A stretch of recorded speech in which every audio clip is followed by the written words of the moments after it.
Assalamualaikum warahmatullahi wabarakatuh. Kesejahteraan untuk kita semuanya. Baik, rekan-rekan semuanya, pada kali ini pertemuan pertama ya, kita akan belajar bersama-sama nih tentang apa itu mind mapping. Baik, baik, mind mapping. Nah, sebelumnya kita harus bisa menelaah ya dari segi etimologi atau dari segi bahasa mind mapping ya. Mind itu kalau diartikan dalam bahasa Indonesia berarti pikiran, sedangkan mapping jika diartikan ke dalam bahasa Indonesia maka akan menjadi peta gitu ya. Jadi mind mapping itu bisa dibilang atau bisa diartikan sebagai peta pikiran secara arti kebahasaannya. Baik, tapi kita akan membahas lebih jauh nih tentang mind mapping itu apa sih, maknanya seperti apa, metodenya seperti apa, cara penggunaannya seperti apa, dan proses pembuatannya nanti seperti apa. Baik, kita langsung ke slide yang selanjutnya. Di sini kita ada pertanyaan untuk rekan-rekan semuanya, yaitu apa itu mind mapping.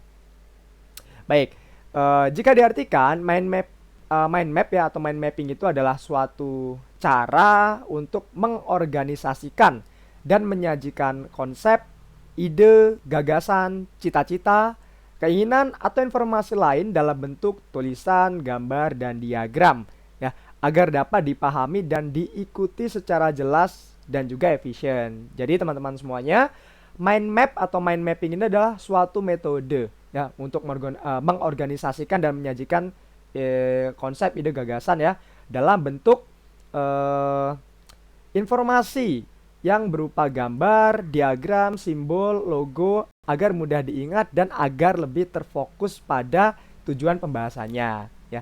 Mungkin cukup sulit dipahami sampai sini karena memang mind mapping ini perlu praktek, praktek, dan praktek. Oke, jadi ini untuk definisi standarnya ya. Baik, selanjutnya, siapa sih penemu dari metode mind mapping ini? Beliau bernama Tony Buzan ya, the inventor of mind mapping atau penemunya. Jadi metode mind map ini digagas dan dikembangkan oleh seorang psikolog Inggris yang bernama Tony Buzan yang meyakini bahwa penggunaan metode mind mapping tidak hanya mampu melejitkan proses memori, tetapi juga dapat meningkatkan kreativitas dan keterampilan dalam menganalisis. Ya, jadi metode ini memang sudah ditemukan sudah sejak lama oleh seorang psikolog Inggris ya. Baik, lanjut. Nah, tujuannya nih, apa sih tujuan dari metode mind mapping ini?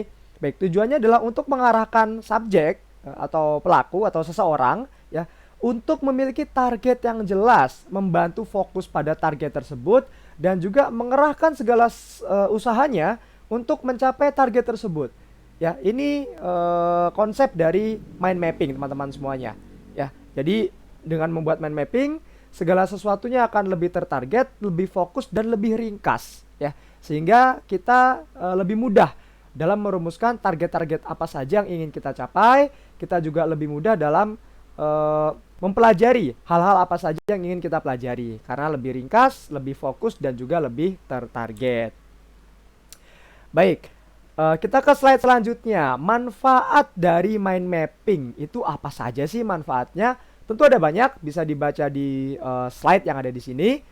Slide ini juga nanti Bro Putra cantumkan link downloadnya sehingga teman-teman juga nanti bisa memiliki slide ini dalam versi Microsoft PowerPoint. Baik, manfaat mind mapping di sini diantaranya tema utama itu terdefinisi secara sangat jelas ya, karena dinyatakan di posisi yang paling tengah. Baik, level keutamaan informasi teridentifikasi secara baik. Ya, informasi yang memiliki kadar kepentingan lebih baik diletakkan dengan tema utama. Oke, hubungan masing-masing informasi secara mudah dapat segera dikenali. Lanjut, lebih mudah dipahami dan diingat pasti karena menggunakan visualisasi ya berupa gambar, simbol, logo, diagram dan lain sebagainya. Informasi baru setelahnya dapat segera digabungkan tanpa merusak keseluruhan struktur mind mapping sehingga mempermudah proses pengingatan ya. Masing-masing mind mapping itu sangat unik sehingga mempermudah proses pengingatannya. Jadi metode mind map ini akan berbeda satu sama lainnya ya.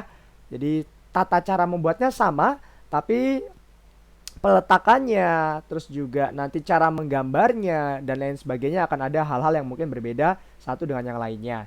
Baik, selanjutnya mempercepat proses pencatatan karena hanya menggunakan kata kunci. Baik, lanjut nih.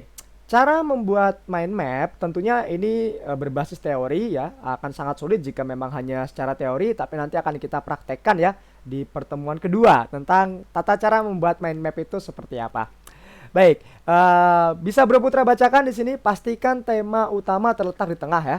Jadi contohnya apabila kita sedang mempelajari pelajaran sejarah kemerdekaan Indonesia, maka tema utamanya adalah sejarah Indonesia.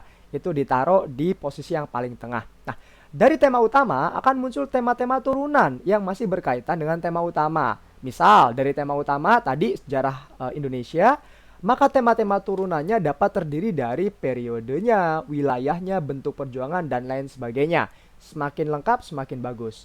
Selanjutnya, cari hubungan antara setiap tema dan tandai dengan garis, warna, atau simbol. Jadi dari setiap tema turunan pertama akan muncul lagi nih tema turunan kedua, ketiga, dan seterusnya.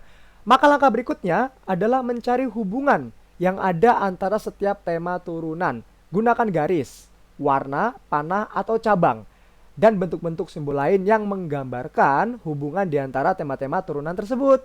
Nah, pola-pola hubungan ini akan membantu kita memahami topik yang sedang kita baca.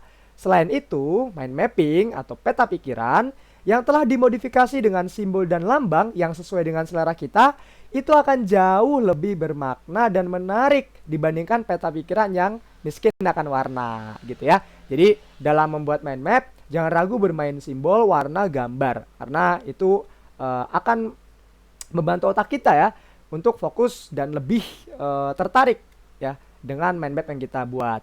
Selanjutnya, gunakan huruf besar. Huruf besar akan mendorong kita untuk hanya menuliskan poin-poin yang penting saja di peta pikiran atau di mind map ya. Boleh nggak Bro menggunakan huruf kecil? Sebenarnya nggak masalah, cuman dengan adanya huruf besar menurut saya itu akan jauh lebih terfokus ya dibandingkan hanya menggunakan huruf kecil saja.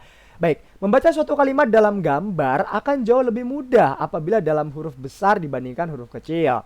Penggunaan huruf kecil bisa diterapkan pada poin-poin yang sifatnya menjelaskan poin kunci saja. Lanjut, buat peta pikiran atau mind map ya itu di kertas polos dan hilangkan proses edit ya. Ide dari peta pikiran adalah agar kita berpikir kreatif. Karenanya gunakan kertas polos dan jangan mudah tergoda untuk memodifikasi peta pikiran pada tahap-tahap awal. Karena apabila kita terlalu sering atau terlalu dini melakukan modifikasi pada mind map yang kita buat, maka seringkali fokus kita akan berubah sehingga menghambat penyerapan pemahaman tema yang sedang kita pelajari ya. Meskipun nanti di akhir akan Bro Putra jelaskan metode mind map itu karena sekarang sudah zaman teknologi, kalau orang di masa yang lalu gitu ya menggunakan metode mind map ini dengan manual. Jadi gambar pakai tangan, pakai pensil atau pulpen, digambar di secari kertas ya, yang mana tidak masalah, tapi nanti kita akan belajar menggunakan software ya di PC atau laptop atau juga menggunakan fasilitas aplikasi Android yang bisa di-download di Google Play Store ya. Lanjut, sisakan ruang untuk penambahan tema. Ini juga perlu dipikirkan dalam membuat mind map, teman-teman juga harus menyisakan ruang untuk penambahan tema-tema berikutnya. Jika tema-tema tersebut baru kepikiran setelah kita sudah membuat sebuah mind mapping. Mind mapping yang bermanfaat biasanya adalah yang telah dilakukan penambahan tema dan juga modifikasi berulang kali selama beberapa waktu. Tentunya tidak dilakukan di awal-awal. Nah, setelah menggambar peta pikiran atau mind map versi pertama, biasanya kita akan menambah informasi, menulis pertanyaan atau menandai poin-poin penting. Karenanya selalu sisakan ruang di kertas mind map Anda ya, teman-teman semuanya. Oke. Lanjut. Nah, ini membuat mind mapping, ini tadi cara membuat mind mapping secara general ya, secara umum seperti ini. Bisa diaplikasikan di apa saja ya dalam mempelajari suatu hal, dalam belajar atau memahami suatu hal itu bisa diterapkan mind mapping yang bersifat general. Nah, ada juga nih ini cara membuat mind mapping yang diaplikasikan dalam proses goal setting. Nah, goal setting ini akan jadi materi kita yang berikutnya ya. Jadi nanti akan kita bahas lebih detail di materi berikutnya. Tapi di sini Bro Putra sampaikan sedikit. Intinya dalam materi goal setting nanti kita juga bisa membuat goal setting dengan metode mind mapping ya, dengan cara menentukan target, apa, kapan, di mana dan bagaimana. Terus fokus pada targetnya itu caranya seperti apa, dan juga strategi mencapai targetnya itu seperti apa. Ini lebih detail nanti akan dibahas di materi selanjutnya dengan tema goal setting. Baik, prinsip dan ciri dari metode mind mapping ya. Jadi semua mind map itu mempunyai kesamaan. Semuanya menggunakan warna, semuanya memiliki struktur alami yang memancar dari pusat pastinya ya. Semuanya menggunakan garis lengkung, simbol, kata-kata singkat, dan gambar yang sesuai dengan satu rangkaian yang sederhana, mendasar, alami, dan sesuai dengan cara kerja otak. Dengan metode mind mapping, daftar informasi yang panjang bisa dialihkan menjadi diagram warna-warni ya, sangat teratur dan mudah diingat yang bekerja selaras dengan cara kerja alami dari otak kita dalam melakukan berbagai hal. Ini prinsip dan ciri mind mapping yang dikemukakan oleh Tony Buzan tadi. Oke, selanjutnya ini prinsip dan ciri mind map dari Ross and Malcolm ya, menambahkan strategi visual ini juga mempunyai beberapa ciri. Di antaranya sebagai berikut. Mengingat orang melalui penglihatan, mengingat kata-kata dengan melihat, tetapi perlu waktu yang lebih lama untuk mengingat susunan atau urutan abjad jika disebutkan awalnya. Jika memberi atau menerima penjelasan arah, lebih suka memakai peta atau gambar. Aktivitas kreatif menulis, menggambar, melukis, merancang.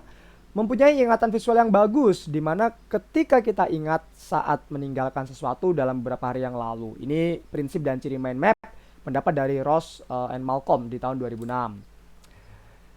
Oke, lanjut. Nah, ini secara ringkasnya ya perbedaan antara metode mind mapping dengan metode catatan biasa. Jadi yang sebelah kiri teman-teman bisa dibaca di situ itu adalah catatan biasa, dan yang di sebelah kanan itu adalah metode mind map ya. Jadi kalau catatan biasa tuh hanya berupa tulisan-tulisan saja, sedangkan mind mapping ada tulisan, ada simbol, ada gambar, ada diagram, dan macam-macam lagi di sana ya. Selanjutnya, di catatan biasa itu hanya dalam satu warna, hitam biasanya atau biru ya, karena umumnya pulpen berwarna hitam atau biru. Tetapi jika mind map, teman-teman boleh bereksplorasi menggunakan berbagai macam warna. Bisa warna hitam, biru, ungu, merah, kuning, hijau, sesuka teman-teman semuanya. Lanjut, catatan biasa untuk mereview ulang memerlukan waktu yang lama, karena teks yang sangat panjang tidak dirangkum sedemikian rupa ya. Jadi cukup lama dalam mereview segala sesuatunya menggunakan teks biasa atau catatan biasa. Nah, untuk mind map, untuk mereview ulang diperlukan waktu yang pendek karena teks-teks yang panjang itu sudah kita konversikan dalam bentuk garis, simbol, diagram, gambar, dan lain sebagainya. Lanjut, catatan biasa waktu yang diperlukan untuk belajar lebih lama. Pasti ya, karena ya siapa sih yang suka baca? Pada dasarnya kita semuanya tidak suka baca gitu ya, apalagi kalau teksnya terlalu panjang. Nah, dengan metode mind mapping, waktu yang diperlukan untuk belajar lebih cepat dan efektif karena teks yang super panjang tadi sudah kita konversikan ke dalam bentuk-bentuk yang lebih kreatif. Catatan biasa lebih statis gitu-gitu aja ya. Kalau mind map itu membuat individu menjadi lebih kreatif atau dinamis ya, karena teman-teman selalu berpikir nih gimana caranya membuat ini lebih dinamis lagi, lebih kreatif lagi, sehingga lebih mudah dihafal oleh teman-teman semuanya atau dipahami oleh teman-teman semuanya. Oke, baik, mungkin itu saja untuk pertemuan yang pertama. Cukup sampai di sini ya. Ini contoh-contoh mind map yang paling sederhana. Jadi kalau yang tadi bingung dengan penjelasannya, langsung saja ini contohnya. Jadi contoh basic mind mapping ya. Jadi seperti ini kurang lebihnya, ada cabang-cabang, ada berbagai warna di sana, ya ada berbagai bentuk juga di sana ya. Ini yang paling sederhana. Nah, ini juga ada, ini mind map yang full menggunakan simbol pastinya. Seperti ini. Nah, ini contoh-contoh mind mapping yang sudah mulai kompleks. Ya, kompleks. Dia menggabungkan antara simbol, gambar, diagram, warna, garis lengkung, garis lurus, dan lain sebagainya. Oke, dan ini contoh expert mind mapping ya. Jadi metode mind mapping, orang nih kalau sudah sangat expert di bidang mind mapping, itu mampu loh merangkai atau merangkum suatu materi, suatu artikel atau suatu buku hanya ke dalam selembar kertas seperti ini. Dan tentunya ini sangat memungkinkan untuk dipahami dan dibaca oleh orang tersebut. Baik, mungkin cukup pertemuan untuk kali ini. Sampai contoh-contoh mind mapping saja. Untuk pertemuan selanjutnya, kita akan coba mempraktekkan dan mempelajari bagaimana cara membuat mind mapping. Dari mulai mind mapping yang basic sampai nanti yang ke level medium. Seperti itu teman-teman semuanya. Baik, itu saja. Mohon maaf jika ada kesalahan kata. Saya akhiri. Wassalamualaikum warahmatullahi wabarakatuh. Salam cemerlang untuk teman-teman semuanya.